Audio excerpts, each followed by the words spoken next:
আজ নালাগোলায় দর্শন পেলাম বাবা ভোলানাথের একজন পরম ভক্তের। তিনি দণ্ডি কেটে কেটে এইভাবেই আসছেন সেই কেন্দ্রপুকুর থেকে, এবং তিনি যাবেন শিবডাঙ্গির শিব মন্দিরে বাবার মাথায় জল ঢালার জন্য। আর আমাদের নালাগোলা থেকে কেন্দ্রপুকুর প্রায় অনেকটাই দূরে।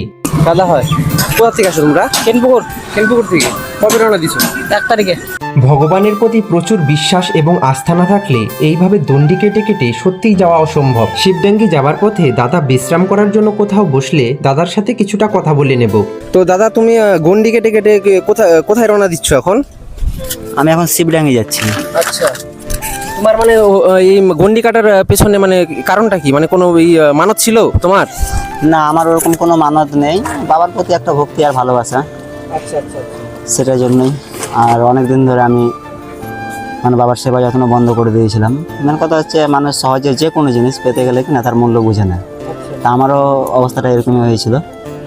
বাবা আমার ডাকে সাড়া দিয়েছিল। আমি কোনো তন্ত্র মন্ত্র কোনো কিছুই আমি জানি না, ভগবানকে পুজো করার কোনো নিয়ম কানুন, কিন্তু আমি মন থেকে যখন চেয়েছিলাম, মন প্রাণ থেকে যে কোনো জিনিস চাইলে যদি ভগবানের কাছে চাওয়া যায়, তো আশা রাখছি ভগবান সাড়া দিবে।